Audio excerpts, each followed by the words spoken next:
asking the questions mainstream journalists will never ask. This is your Richie Allen Show on richieallen.co.uk, Fab Radio 2 in Manchester, and triggerwarning.tv. So anybody who had a little bet with somebody else that I wouldn't stick it out this week, well, you're going to lose that bet. Of course I'm going to stick it out. It is exceedingly warm. It's kind of boring to be talking about it all the time, but it is filthy, rotten, stinking hot in our studio. I think it reached 31 degrees Celsius again today in Manchester. No sign of that weather abating. And some of you will, of course, be following the fire on Saddleworth Moor to the east of the city. The extraordinary fire that I think firefighters might have... They might be coming to terms with it. They've brought the army in to help them tackle that fire. It's a huge fire on the moorlands there to the east of the city. About 4 miles in, I suppose, in terms of its square, 6 kilometres, square. Is it 6 kilometres square? That's right. It's above Staley Bridge, and it has seen the evacuation of up to 100 homes. A lot of people who follow this programme overseas, seeing the headlines about Manchester, wondering was I or anybody known to me anywhere near that. No, there hasn't been any loss of life, thank heavens for that, and there probably won't be. But it's something to behold, and something that isn't common in these parts, but that is how dry it has been in the late spring and summer so far. It's been incredibly dry. And the best of luck to everybody involved with trying to put that out. Here's a little bit of that. This came in just as I was coming on air. I'm kind of going away from the news roundup that I'd prepared before the programme. Ticketmaster. Now, you might be like me and you might have used Ticketmaster. You might be somebody who goes to concerts or who goes to the theatre.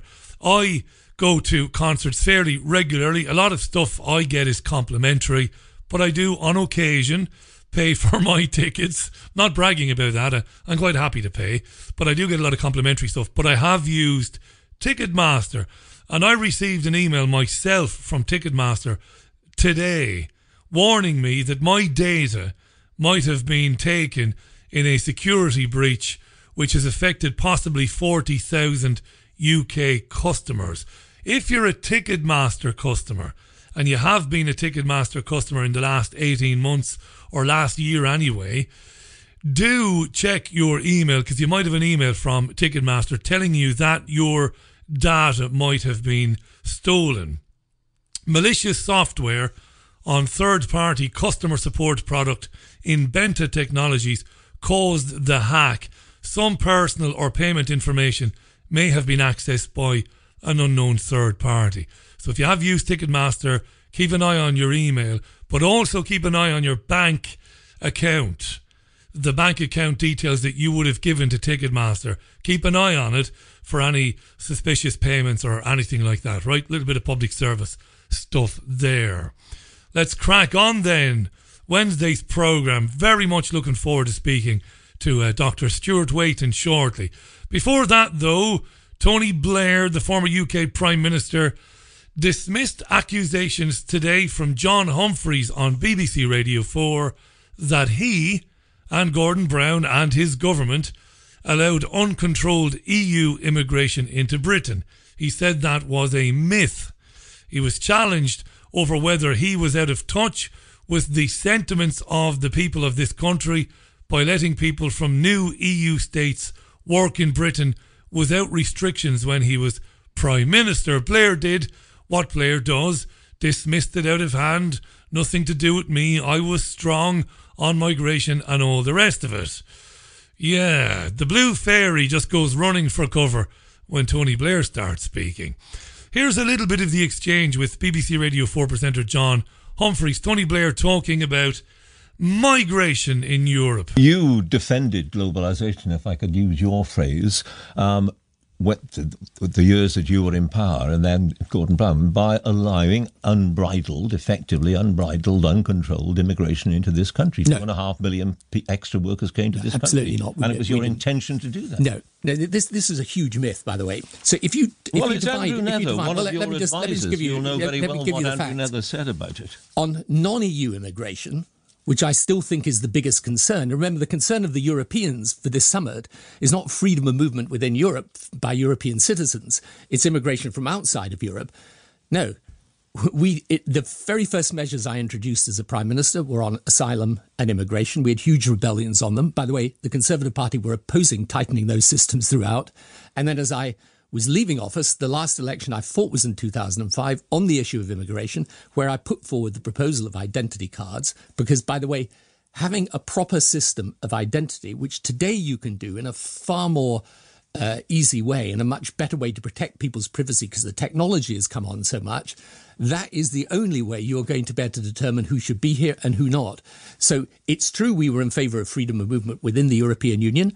Though, again, if I was back in office today, I would be arguing that we apply those rules much more toughly. So you wouldn't do what you did at the time, then? You wouldn't have allowed, for instance, I'm quoting Andrew Nether here, one of your former advisors, of course, a deliberate plan, he said, to open up the UK to mass migration. No, there wasn't a deliberate plan. Well, what there was in 2000 happened. 2.5 million people. Let me explain what happened in 2004.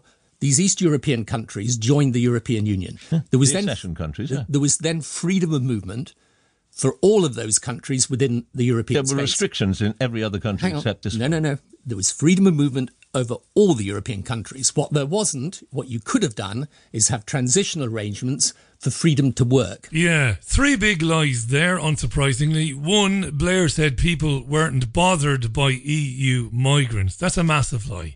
People were.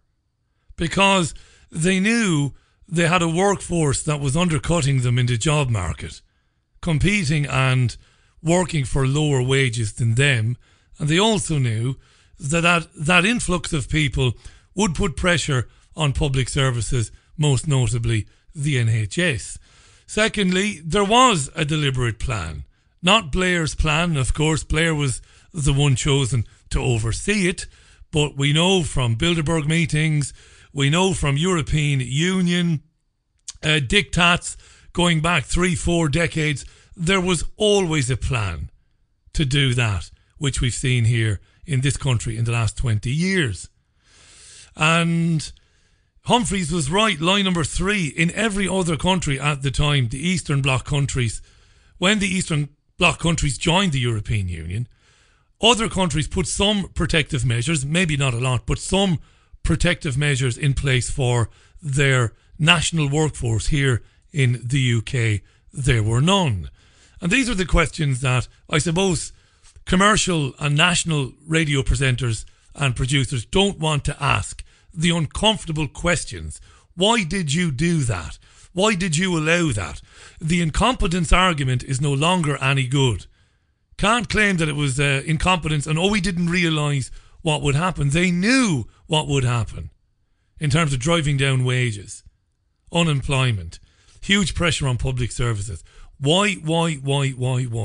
These are the questions you don't get asked by the likes of Humphreys. Listen to what Blair says about migration flows in the world today. This is interesting. So if you look at migration flows internationally, they've risen 4 or 5 times in the last 30 years or so. Why is that, I wonder? Why have they risen 4 or 5 times in the last 30 years or so? Taking Blair at his word, if we go back 30 years, that's 1988. What has happened in the world since 1988 that might have increased migrant flows up to 5 times their average, I suppose? Think about that. And what's happening right around the world, actually, on migration flows of people. Now, with Europe, we've got a particular problem with people coming from Syria, people coming from Northern Africa. So why, I wonder? Why are people coming from Syria and Northern Africa? By Northern Africa, he means Libya. Why? So if you're in Italy, they're coming to your shores. You don't have the proper systems in place to process them, to divide, for example, between the asylum seekers and the migrants. So I think, what I would say to you is Europe is facing this crisis. It is recognizing it's a crisis. The question is whether the leaders are prepared to take the tough enough measures they need to do, because the whole point of the speech I will be making today is if you want to defend globalization, and I do because on the whole it's brought enormous benefits, then you've got to deal with the underlying anxieties people have about it, of which immigration is the principal one. And that's exactly the same, by the way, with the Brexit debate. You're not going to release ourselves from Brexit unless we make sure that we're tackling the immigration problems that people are anxious about. Yeah. You see, all Humphreys has to do is say, why are people leaving Syria, North Africa, Libya? Why, Tony? Maybe it's for the same reason 3 million people fled Iraq after 2003. Maybe, I don't know. Maybe an invasion of their country based on spurious reasons that a mad dictator was killing his own people. A military intervention that wrecked the country, killed over 1 million and made over 3 million homeless. Maybe that's the reason, Tony. Now, he mentioned ID cards earlier on, electronic ID cards. He's at that here in the next clip you're going to hear. He talks about electronic ID cards. What he means is he means microchips. And he's also asked by Humphreys what he would do about the boats that are at sea at the moment with migrants. What would he do about that? Tony Blair. Let's take a specific example. The number of people at sea in the Mediterranean as we speak. There are 3 boatloads, migrants, boats, rescue boats full of migrants. They've nowhere to go. What do you do with them? So the problem that the Europeans have in the south, which is why I'm actually sympathetic to what they're saying, is that they simply don't have the capability of processing these people properly. So one of the things... They don't want them. Well, Italy simply does not want them. It's not just a question of not wanting them. It's also... It's not just a question of not wanting them, said Blair. And what that means is, and I'm not putting words in Blair's mouth here, it doesn't matter if you don't want them or not. You don't get a say over it. After all, Italy, you're not exactly a sovereign nation now, are you?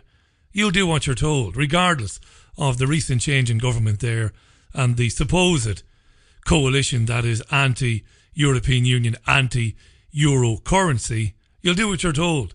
It's not a case of whether you want to take them or not, says Blair.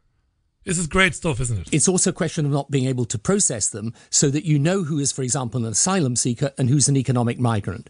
And so if you look at the 10-point proposal put forward by the new Italian Prime Minister, by the way, which I think will probably gain a certain amount of support even amongst the northern states, what they're looking at are ways of making sure that the burden of how you police Europe's borders is shared much better, that it becomes much more effective. I think in time, European countries, I think they're already beginning to do this, and by the way, we should do this here, will move to a system of electronic identity for people so that you know who should be here and who should not. So it's not, look, this is a huge problem for Europe, and it's undoubtedly driving the populist forces across Europe. Ah, the populist forces. It's incredible this, you know. I suppose when you get away with mass murder, and you get away with lying to Parliament, knowingly lying, when you get away with telling the US president that you'll be with him in Iraq no matter what the evidence, you can go on the radio and basically give the whole game away without even trying too hard to lie through your teeth. Tony Blair there today. Number of tweets on this coming in now talking about Blair's claim that globalisation is good. That isn't new. Blair has been a staunch advocate of globalisation since Blair was a politician. Globalisation, regardless of what your political persuasion is or what you identify as, globalisation has led to a tiny, tiny, tiny elite minority owning more than 2/3 of the world's collective wealth. And of course, we're not talking about fiat currency here. We're talking about land. That's what globalisation has done. A couple of you are asking, why did the BBC go back to Tony Blair, considering Blair and, you know, Blair's crimes? I don't know. And I don't know why that agenda, that pro-European, pro-globalisation, pro-one world government agenda, why they would use Blair, seeing as Blair is so toxic in the eyes of most people. You know, even lefties, even Labour fans, Labour Party supporters going back. Blair is utterly toxic. He's not the sort of guy you'd want on your side to persuade anybody of anything. Why they keep rolling him out, I don't know. Because not to put too fine a point on it, you would imagine that if Blair is for something or pushing something, it's more than likely going to drive people in the other direction. Let me know what you think. It's at Richie Allen Show on Twitter, at Richie Allen Show on Twitter. I want to say good evening to David Mortimer, and thanks to David for sending me this story from a newspaper in Devon, which is interesting because we've covered this obviously extensively in the last few years.